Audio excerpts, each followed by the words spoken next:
আসসালামু আলাইকুম রহমতুল্লাহ। 18 বাংলার সুপ্রিয় দর্শক, মাহে রামাদানের বিশেষ আয়োজন পেট্রোল ও পাম্প নিবেদিত বিজ্ঞানময় আল কোরআন আপনাদের স্বাগত জানাচ্ছি। পাওয়ার্ড বাই এইচএম স্টিল, আমাদের co sponsor Halda valley, Fulkoli, diamond cement এবং এন মোহাম্মদ স্টিল। সুপ্রিয় দর্শক, আল কোরআন আমাদের জীবনের সকল কথা বলেছে, সব বিষয়ের সুস্পষ্ট নির্দেশনা দিয়েছে। কথা বলেছে মানব দেহের নানা গঠন নিয়ে, কথা বলেছে প্রাণী বৈচিত্র্য, প্রাকৃতিক নানা বিষয় নিয়ে, কথা বলেছে নিসর্গ নিয়ে।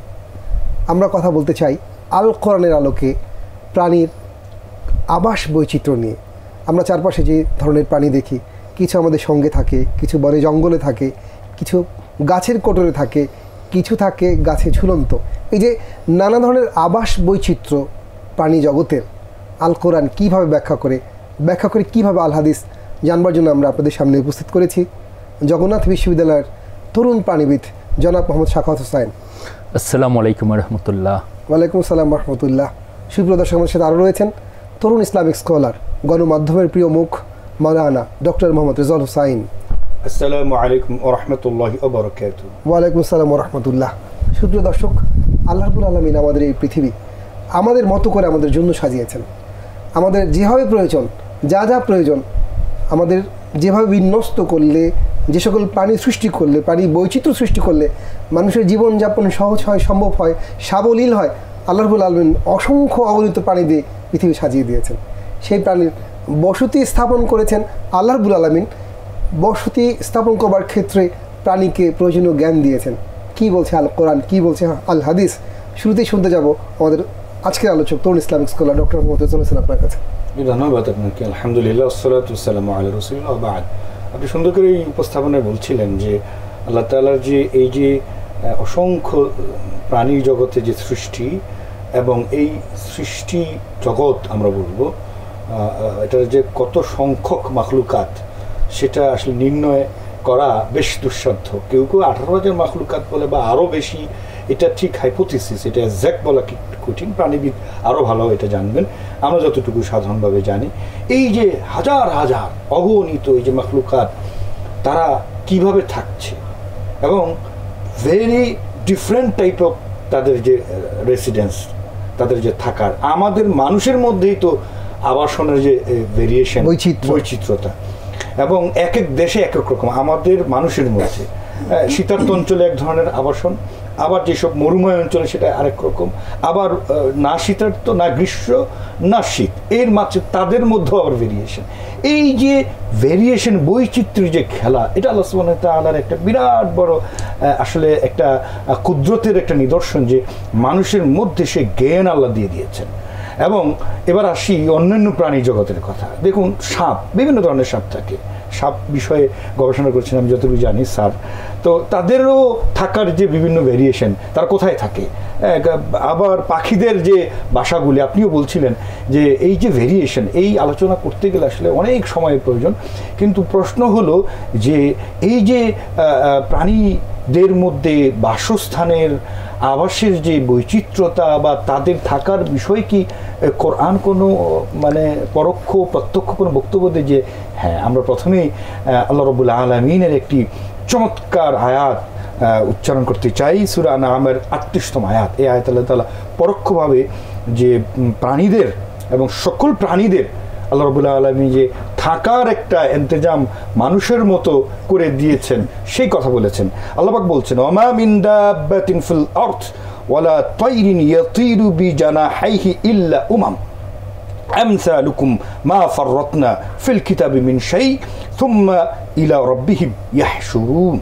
আল্লাহু আকবার। আল্লাহ পাক বলছেন যে পৃথিবীতে ওয়ামা মিন দাব্বাতিন ফিল আরদ, এমন কোনো পৃথিবীতে প্রাণী নেই, ওয়ালা তায়র, এবং পাখি নেই, বা উড়ন্ত যেসব পাখি আছে সেই এ ধরনের পাখি নেই, যারা ইল্লা উমাম আমসালুকুম, আমসালুকুম মানে মানুষ, তোমাদের মতো।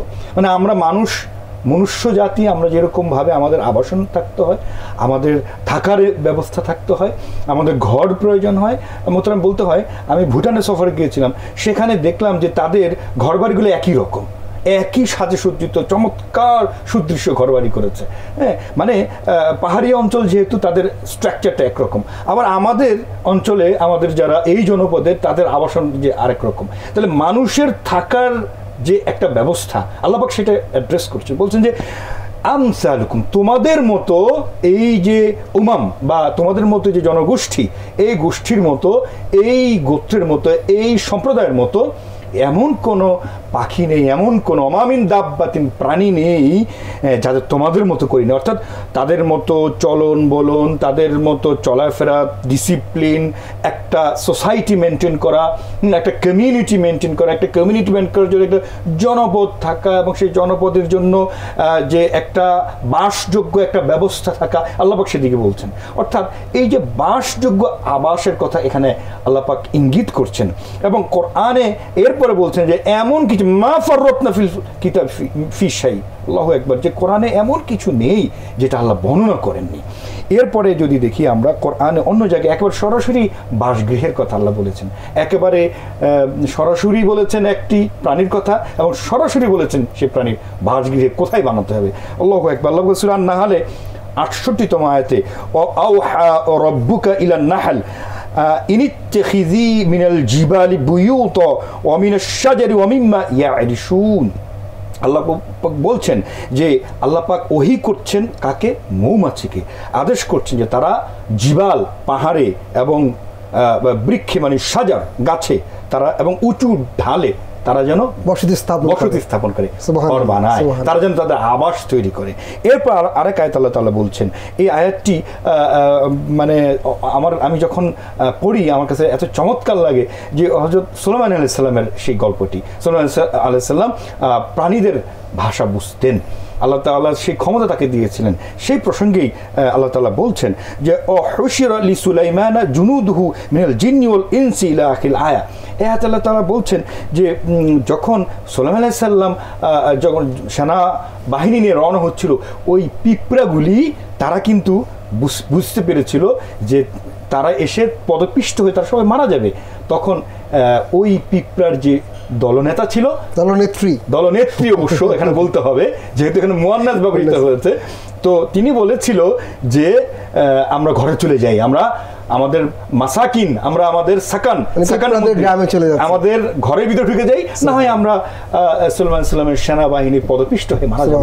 এখানেও আল্লাহ তাআলা এই তাদের যে আবাস ঘরের কথা কিন্তু ইঙ্গিত করেছেন, এখানে স্পষ্ট করে আল্লাহ তাআলা বলেছেন, এবং সেখানে স্পষ্ট বলেছে যে পিঁপড়াদের ইয়া আইয়ুহান নামলু দুখুলু মাসাকিনাকুম, যে তোমরা এই যে পিঁপড়াদের যে ঘর আছে এই ঘরগুলোতে তোমরা ঢুকে যাও।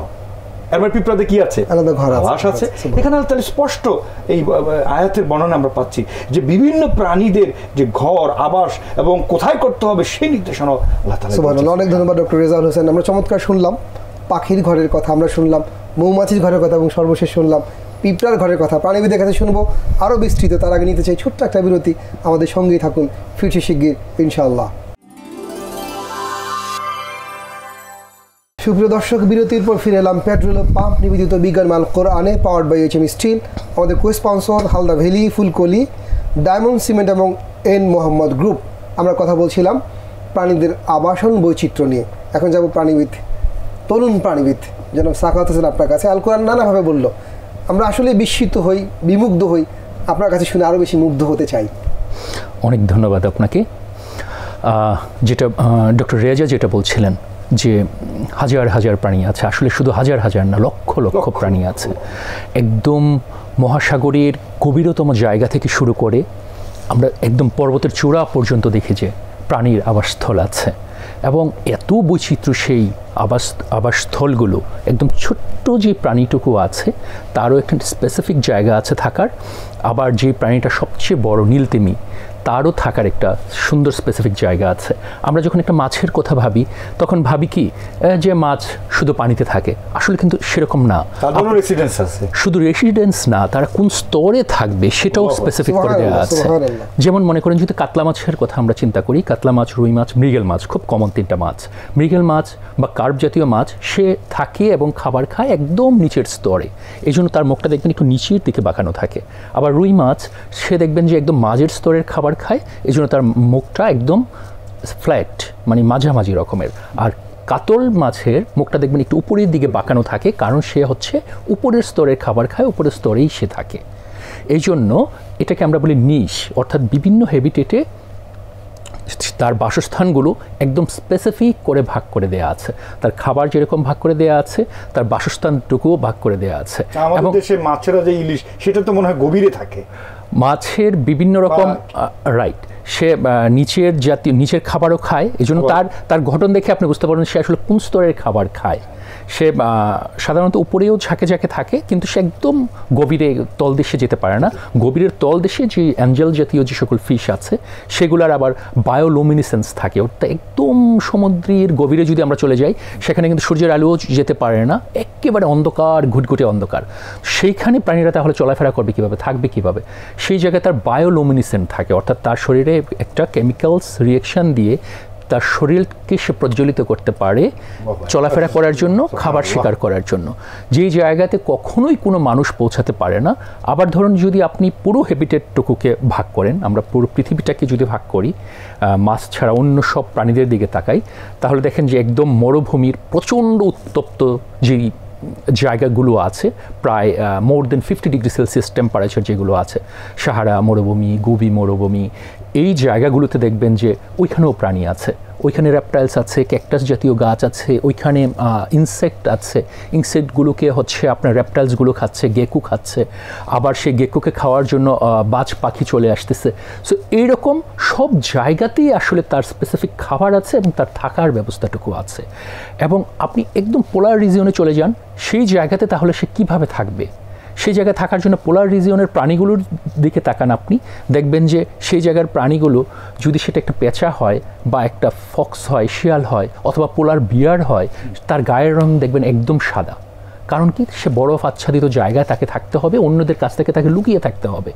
তো যেহেতু বরফে সে লুকিয়ে থাকতে হবে, তাকে যেন অন্য একটা প্রিডেটর দেখতে না পায়, শিকার যেন দেখতে না পায়, সে যেন লুকিয়ে থাকতে পারে, খাবার সংগ্রহ করতে পারে, এই জন্য তার শরীরের কালারটাও হয়ে গেছে একদম সাদা শুভ্র। বাস করে সে বরফের ভিতরে, সে একদম বরফের ভিতরে বাস করে। সেই জায়গায় আপনি আমি হয়তো 5 মিনিটও টিকে থাকতে পারবো না, কিন্তু সে কিন্তু দিব্যি সেখানে বরফের ভিতরে থাকছে, সেখানে খাবার দাবার খাচ্ছে, সেখানে সে চলাফেরা করছে।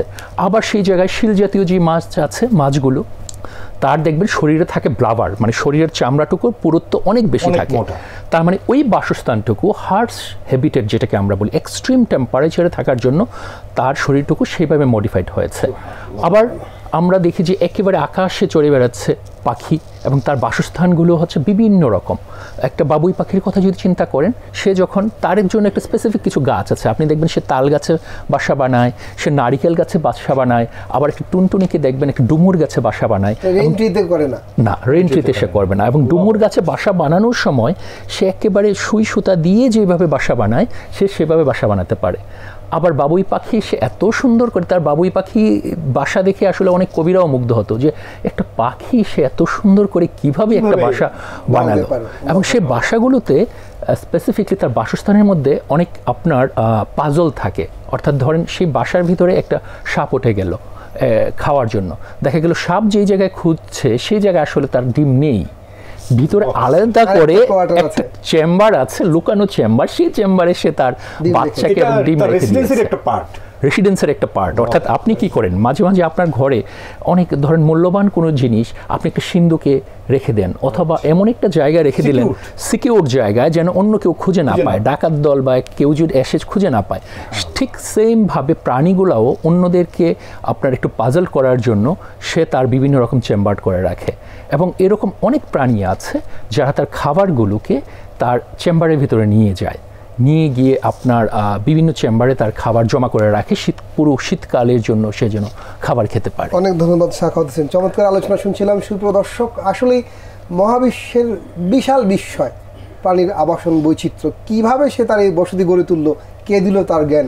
আমরা চিন্তা করলে অবশ্যই সিজদায় মাথা নত হবে যে এই জ্ঞান পেয়েছে আমাদের রবের কাছ থেকে। যেতে চাই ডক্টর রেজা আপনার কাছে, আপনি হাদিস থেকে, কোরআন থেকে আমাদের আরও কিছু দৃষ্টান্ত বর্ণনা করুন। সুবহানাল্লাহ, আমি খুব মুগ্ধ হয়ে শুনছিলাম বিজ্ঞানের বিষয়গুলি।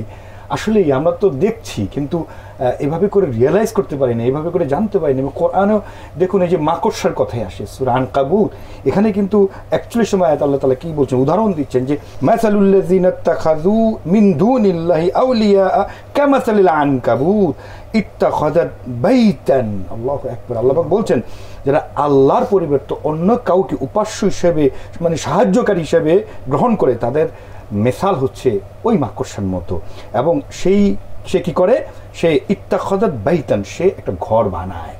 এবং আল্লাহ পাক বলছেন আবার যে আওহানাল বুয়ুত লা বাইতুল আনকাবুত লাউ কানু ইয়ালামুন, যে আল্লাহ পাক বলছেন যে ওই যে ওয়া ইন্না আওহানাল বুয়ুত, এবং ওই ঘর যেটা বানালো মাকড়সা, সেই মাকড়সা ঘরটা খুব দুর্বল। আল্লাহ পাক বলে দিচ্ছেন যে এই যে নেটের মতো বুনে বুনে বুনে একটা জাল আমরা দেখি মাকড়সা, সেখানে আস্তানা বাঁধছে, ঘর বাঁধছে, সেটা একেবারে বাতাসে ফু দিলেই কিন্তু সেটা নিশ্চিহ্ন হয়ে যায়। আল্লাহ বলছেন, উদাহরণ দিচ্ছেন সেটা ঠিক দুর্বল, অর্থাৎ আল্লাহকে ছাড়া অন্য কাউকে যারা সাহায্যকারী মানে তারা ঠিক ওই রকম দুর্বল। অর্থাৎ আনকাবুতের সাথে মেসাল দিয়ে আল্লাহ তাআলা ওই প্রাণীর সাথে তার ঘরের সাথে তুলনা দেবে। ঘরটা বানানোর জ্ঞান এই মাকড়সাকে কে দিলেন? আল্লাহ তাআলা। সেখানে যে বানাচ্ছে। দেখুন এছাড়াও আরেকটি হাদিস এখানে বলি, যে এই হাদিসটা আমরা অনেকেই শুনেছি যে আল্লাহ নবী সাল্লাল্লাহু আলাইহি ওয়াসাল্লাম বলেছেন লাউ আন্নাকুম তাতাওয়াক্কালুনা আলাল্লাহি হাক্কা তাওয়াক্কুলিহি লা রাযাকাকুম কামা ইয়ারযুকুত তায়র তাগদু খিমাসান ওয়া তারুহু বিতানান। আল্লাহু আকবার। নবী সাল্লাল্লাহু আলাইহি ওয়াসাল্লাম বলতেছেন যে এই যে আল্লাহর উপর তোমরা তাওয়াক্কুল, যথাযথ তাওয়াক্কুল রাখবে, এটা এই জন্য যে তিনি তোমাদেরকে রিজিক দান করেন। এবং এই যে পাখিগুলি তারা সকালবেলা বের হয়ে যায়, কোত্থেকে বের হয়? ঘর থেকে বের হয়ে যায়, ঘর থেকে বের হয়ে যায় খালি পেটে। আবার আল্লাহ পাক বলছেন তাদের আবার আবাসে ফেরত আনেন। মানে নবী সাল্লাল্লাহু আলাইহি ওয়াসাল্লাম আবার বলছেন পরে হাদিসের শেষ অংশে, তারা খালি পেট বের হয়ে গেল, ভরা পেটে আবার বাসায় এসে ঢুকলো সন্ধ্যায়।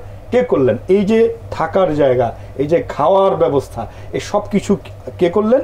লা রাযাকাকুম কামা ইয়ারযুকুত তায়র। আল্লাহ পাক রিজিক দিচ্ছেন যেভাবে এই পাখিগুলিরও রিজিক দেন, তাদের থাকার ব্যবস্থা করেন, খাওয়ার ব্যবস্থা করেন। এই যে ঘর কেমনে বানাইতে হবে, কিভাবে করে এটাকে ডিজাইন করতে হবে, নকশা হবে, তার জন্য অ্যাপ্রোপ্রিয়েট যে রেসিডেন্সটা কেমন হবে, উপযোগী, সেই জ্ঞানও আল্লাহ তাআলা। অনেক ধন্যবাদ ডক্টর রেজা। আমরা একটু আলোচনার শেষ দিকে রয়েছে ডক্টর রেজা, ধন্যবাদ। একটু যেতে চাই সাখাওয়াত হোসেন, সর্বশেষ জানতে চাই প্রাণী বৈচিত্র্যের যে আবাসন আরেকটু যদি আপনি আমাদের জন্য পরিষ্কার করে বলেন। অনেক ধন্যবাদ। তাদের বাসস্থানগুলো যদি আপনি দেখেন প্রাণীদের, তাহলে এটাকে আমরা ব্রড সেন্সে আমরা তাদেরকে জলচর, স্থলচর এবং হচ্ছে আরবোরিয়াল অর্থাৎ যারা গাছে থাকে, এটা 3 ভাগে ভাগ করি। এবং আসলে ওই খেচর যারা হচ্ছে আকাশে ঘুরে বেড়ায় তাদেরকেও আমরা বলি, বিভিন্ন বাসস্থানের কথা বলি।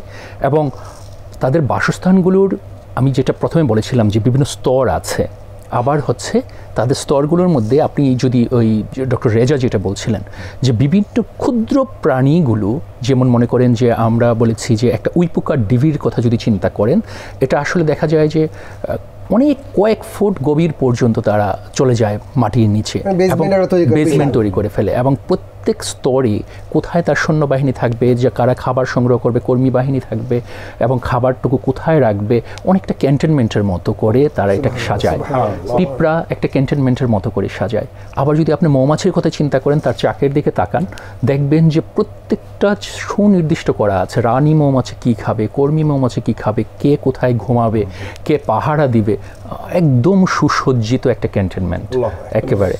এবং তাদের কাছ থেকে এত কিছু আপনার শেখার আছে। আপনি যদি পৃথিবীটার দিকে তাকান একটু ভালো করে, এখানে অনেক নিদর্শন আছে আপনার জন্য। অর্থাৎ প্রত্যেকটা, এটা কিন্তু শুধু আপনার আমার থাকার জায়গা না, বাসস্থান। মহাবিশ্বের এই যে 20 লক্ষ প্রাণীর এটা হচ্ছে আপনার থাকার জায়গা। সো সবার কথা কিন্তু ভাবতে হয়, এবং প্রত্যেকের জন্য স্পেসিফিক করে দেয়া আছে তার বাসস্থানটুকু কী, তার খাবারটুকু কী। এবং এই বাসস্থানটুকুর মধ্যে কিন্তু অনেক বৈচিত্র্যতা। আপনি একটু ভালো করে খেয়াল করুন যে আপনার বাসায় যেই একটা মনে করুন যে একটা হেমিড্যাকটাইলিস, তেলাপোকা আছে, অথবা থাকার একটা আলাদা টিকটিকি আছে। আমরা যদি একটা টিকটিকির কথা চিন্তা করি, ধরেন একটা দেয়ালে যেটা খুব কমন ঘুরে বেড়ায়, আপনি খুব ভালো করে দেখবেন যে সে আসলে কি করে। সে প্রতিদিনই আসলে 20 থেকে 40টা করে হলেও পোকা খাচ্ছে। আপনার ঘরকে কিন্তু সে ক্লিন রাখে। আমরা না বুঝি কোনোদিনও কোনো টিকটিকি কোনো মানুষকে কামড়ায়নি, কিন্তু আমরা মনে করি তাকে ভয় পায় অনেকে, হয়তো বা তাকে মেরে ফেলে, কিন্তু আসলেই কিন্তু কোনো প্রাণীকে এভাবে মেরে ফেলা উচিত না। অনেক ধন্যবাদ সাখাওয়াত হোসেন। সুপ্রিয় দর্শক, আমরা একটা চমৎকার আলোচনা শুনছিলাম, সময় নিয়ে শুনলে আরও ভালো হতো, কিন্তু এই অনুষ্ঠানের মাধ্যমে যদি আমরা এইটুকু আবেগ আর আবেদনও তৈরি করতে পারি যে এই মহাবিশ্বে আমরা মানুষ আল্লাহ সম্মান দিয়েছেন বলে আমরা শ্রেষ্ঠ, কিন্তু অন্য যাদের আবাসনের ব্যবস্থা আল্লাহ করেছেন তাদের নির্মাণ শৈলীর আবাসন আমাদের আবাসনের চেয়ে কোনো অংশেই কম বিচিত্র না, কম সৌন্দর্যমণ্ডিত না, কম নিরাপদ না, কম শিল্পসম্মত না। কাজে আমরা আল্লাহর দেওয়া সম্মান উপভোগ করবার জন্য, সংরক্ষণ করবার জন্য যে কাজ করলে আল্লাহ আমাদেরকে সম্মানিত করবেন সে কাজে নিবেদিত থাকি। এই রামাদান আমাদেরকে সেই চেতনায় আর সেই অঙ্গীকারে উদ্বুদ্ধ করুক, প্রতিশ্রুতিবদ্ধ করুক, এই আবেদন রেখে শেষ করছি। আসসালামু আলাইকুম ওয়া রাহমাতুল্লাহি ওয়া বারাকাতুহু।